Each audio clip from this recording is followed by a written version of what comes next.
तो कल ही जो मेरे रूम में न्यू एसी इंस्टॉल हुआ था, उसके बाद ये पूरा गंदा हो गया था। तो मैंने इसको साफ़ किया, गीले कपड़े से पोंछ दिया था। ये तक गंदा हो गया था, तो मैंने इसको गीले कपड़े से पोंछ दिया था और सुबह उसकी हालत कुछ ऐसी दिख रही थी। तो मैंने एक आइडिया लगा लिया, पता नहीं क्यों, पर मेरे दिमाग में ऐसा आइडिया है कि मैं ना आयरन को ना थोड़ा गर्म करके उसके बाद इन लोगों के ऊपर चला दूँगी, तो थोड़ा शायद ये स्ट्रेट हो जाए। एंड काफ़ी हद तक ये हो भी गया था। पर ये मुझे पता है कि मैं घर वालों को जब पता चलेगा ना, वो लोग मुझे छोड़ेंगे नहीं, अगर पता चलेगा कि मेरा दिमाग इस तरीके से चलता है। बट कोई नहीं, मैंने कर लिया। So hello everyone, welcome back to my YouTube channel big traveller. मेरा नाम है स्तुति और मैं यहाँ पे अपने डेली स्टडी रूटीन का कंटेंट आप लोगों के साथ शेयर करती हूँ। एंड जितने भी 11th ग्रेडर हैं मेरे साथ जुड़ जाओ, चैनल को सब्सक्राइब कर लो। So let's begin. सुबह में घर का सारा काम फिनिश करने के बाद सबसे पहले मैंने किया अपना नहाना धोना, जो कुछ भी करना था वो मैंने कर लिया। एंड उसके बाद फिर मैं रेडी हो गई थी और रेडी होने के बाद मैं कुछ ऐसी दिख रही थी। कुछ खास फ़र्क होता नहीं, क्योंकि मैं अपने थोपड़े में कुछ ज़्यादा लगाती नहीं हूँ। जितना भी लिपा पोती करती हूँ ये तुम लोगों को पहले मैंने दिखाया हुआ है, तो कुछ खास नहीं करती हूँ। एंड जब से मैंने अपने हेयर में थोड़ा केराटिन ट्रीटमेंट करवाया ना, तब से पता नहीं क्यों मुझे अपने आप में बहुत ज़्यादा अच्छा फील होता है। तो थोड़ा इसी को फ्लॉन्ट करते हुए फिर उसके बाद फिर मैंने सुबह सुबह कुछ खाने का सोचा, और कुछ हेल्दी नहीं खा सकती हूँ मैं, मुझे पता है। तो कुछ अचड़ा कचड़ा है, मतलब अचड़ा कचड़ा तो नहीं कह सकते, बट ये जो कुछ भी मैं खाया। एंड फिर अपने टाइम के अकॉर्डिंग मैं आ गई थी पढ़ने के लिए। तो सबसे पहले आज था मेरा इकोनॉमिक्स का लेक्चर।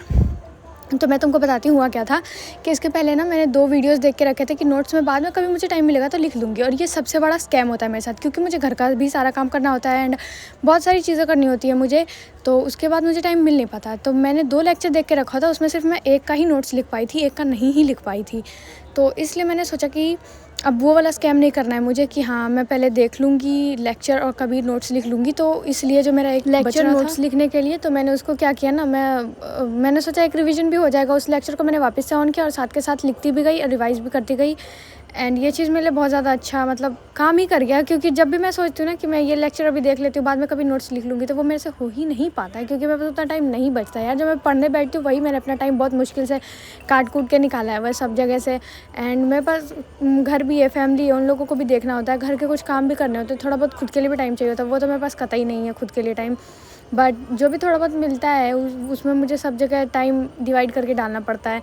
तो सबसे पहले मैंने वो किया। उसके बाद फिर जो मेरा टाइम था वो था सेम चैप्टर के, मतलब बिज़नेस स्टडीज़ जो मैं कर रही थी आज, उसी का मेरा सेम का बुक रीडिंग था मेरे रूटीन के अकॉर्डिंग।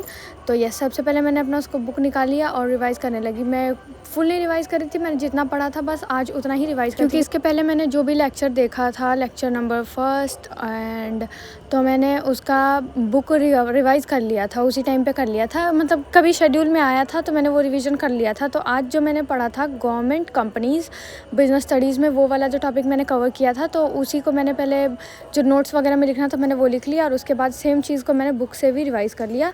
क्योंकि यस, मेरे रूटीन में था, रूटीन भी मैंने कुछ सोच समझ से एआई से ही जनरेट करवाया, बट कुछ सोच समझ के करवाया ताकि मैं सबको इक्वल टाइम दे पाऊँ, बुक भी रीड कर पाऊँ, क्वेश्चन भी प्रैक्टिस कर पाऊँ एंड ऑल। और क्वेश्चन प्रैक्टिस पे मैं भी कुछ ज़्यादा फोकस नहीं कर रही हूँ। मैं ऐसा चाह रही हूँ ना, एज़ मैं बिहार बोर्ड में हूँ और यहाँ पे कुछ डेली स्कूल जाना, रेगुलर स्कूल जाना कंपलसरी भी नहीं होता है एंड एग्ज़ाम भी बहुत कम होते हैं। इसका कुछ रिजल्ट 11th में कुछ खास नहीं होता। मैं तुम लोगों को रियलिटी चेक यही है कि कुछ खास नहीं होता 11th में। तो मैं सोच रही हूँ कि मैं क्या करती हूँ, एक बारी मैं सारा पढ़ जाती हूँ, जो भी जितना सिलेबस है 11th का सारा मैं एक बारी पढ़ लूँगी और ख़त्म हो जाएगा। साथ के साथ मैं क्वेश्चन प्रैक्टिस करूँगी, बट जितना टीचर लोग मुझे करवाएंगे मैं उतना ही चाह रही हूँ कि मैं उतना ही करूँ, क्योंकि उससे ज़्यादा टाइम देने में मेरा बहुत ज़्यादा दिमाग ख़राब होगा। टाइम उससे ज़्यादा मैं नहीं भी दे पाऊँगी, क्योंकि मैं घर पे रहती हूँ। फिर अभी पूरे साल कभी शादी, कभी फेस्टिवल एंड ऑल सब कुछ मुझे अटेंड करना है, तो मैं उसमें कुछ ज़्यादा टाइम नहीं दे पाऊँगी। इसलिए मैंने सोचा है ना कि मैं एक बारी पहले ऐसे ही पूरा फिनिश कर लेती हूँ टीचर के साथ, एंड थोड़ा बहुत बुक्स का हेल्प लेके, थोड़ा बहुत क्वेश्चन प्रैक्टिस जो टीचर लोग करवाएंगे वो सभी करके। एंड नेक्स्ट बार जो मेरा सेकंड बार मैं 11th वापस से कर रही होंगी 12th का बेस स्ट्रॉन्ग करने के लिए, उस टाइम मैं अच्छे से क्वेश्चन प्रैक्टिस वगैरह भी कर लूँगी, और जो 11th का फाइनल एग्ज़ाम होगा स्कूल में मैं वो भी दे पाऊँगी। तो बिज़नेस स्टडीज़ का ख़त्म करने के बाद जो मेरा नेक्स्ट आने वाला था स्लॉट, वो था मेरा, बीच में मेरा ब्रेक भी था। यस, मैंने पहले ब्रेक एंजॉय किया एंड उसके बाद जो मेरा स्लॉट था वो था मेरा अकाउंट्स का। तो सबसे पहले मैंने अकाउंट्स का आज मेरा प्रैक्टिस था, ठीक है। तो आज मेरा प्रैक्टिस सेशंस मैंने इसलिए नहीं लिए क्योंकि इसके पहले जो लेक्चर था वो जर्नल का था, एंड वो लेक्चर मैंने लिया था, कुछ ज़्यादा नहीं पढ़ी थी मैं, क्योंकि साथ के साथ सर पढ़ा रहे थे और साथ के साथ मैं लिखती भी जा रही थी, तो टाइम के अकॉर्डिंग कुछ ज़्यादा नहीं पढ़ी थी मैं। 1 आवर जो मैं टाइम देती हूँ उससे ज़्यादा मैं नहीं दे पाती हूँ यार, ऐसा। हाँ, लोग कहते हैं कि फ़िक्स टाइम करके नहीं पढ़ना चाहिए, पर मुझे तो फ़िक्स टाइम करके ही पढ़ना पड़ता है, तो उससे ज़्यादा मैं टाइम नहीं दे पाई थी। तो वो तो मैं रिवाइज़ नहीं कर पाती क्योंकि उसमें मैंने कुछ खास पढ़ा नहीं था। और उसके पहले वाला जो चैप्टर था जिसमें सर ने बैलेंस शीट एंड ऑल बनाना सिखाया था, टी शेप्ड अकाउंट्स, तो वो सभी को ना मैं 1-2 बारी से ज़्यादा टाइम ही रिवाइज़ कर चुकी हूँ। तो मैंने सोचा ये सब तो मैंने कर ही लिया हुआ है और अभी जो मैं रिसेंट में पढ़ रही हूँ इसमें कुछ प्रैक्टिस लायक अभी मैंने कुछ किया नहीं है। तो मैं सोचा कोई नहीं, पुराना वाला चैप्टर जो मेरा चैप्टर नंबर 2 है जिसमें मैं बार-बार अटकती हूँ ना, वो मैं रिवाइज़ कर लेती हूँ। तो मैंने उसी को निकाल के रिवाइज़ करना सही समझ लिया। एंड मैं तुम लोगों को बता देती हूँ, देखो यार अभी मैं 2 दिन अपना टाइम वेस्ट करके शादी से होके आई हूँ। फिर से मुझे 2-3 दिनों के बाद शादी में ही जाना है। अब मैं क्या ही करूँ? मैं इसके आगे मेरा कोई चारा है भी नहीं। एज़ अ इंडियन बहू आप नहीं मना कर सकते हैं कि हाँ, आप ये चीज़ नहीं करेंगे एंड ऑल। मतलब नहीं कर सकते हैं। ऐसा नहीं है कि कोई आपके ऊपर ज़बरदस्ती प्रेशर कर रहा है कि आप करो, बट आप नहीं कर पाओगे।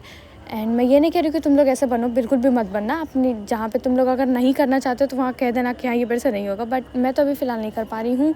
एंड जो चीज़ मुझे मिलता है सामने से करने को वो मैं कंप्लीट करके ही रहती हूँ, कर ही लेती हूँ मतलब। क्योंकि मैं मैरिड हूँ तो मैं बाकी स्टूडेंट्स की तरह मना भी नहीं कर सकती हूँ कि हाँ यार ये गेस्ट आए हुए तो मुझे इनके सामने नहीं जाना है, मुझे अपनी पढ़ाई करनी है एंड और जो भी चीज़ें होती कि हाँ मैं नहीं करूँगी, अभी मुझे नहीं करना है। तो यही सब है, इसलिए मुझे शादी अटेंड करने के लिए भी जाना पड़ेगा। तो अभी 2-3 दिन मेरे पास है टाइम, तो मैंने सोचा इतनी देर में पढ़ लेती हूँ।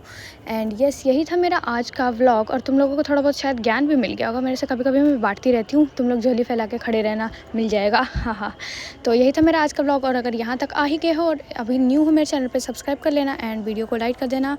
बेस्ट पार्ट कमेंट में बताना कि तुम लोगों को सबसे बेस्ट पार्ट कौन सा लगा। Till then stay tuned and stay safe. Okay, bye bye.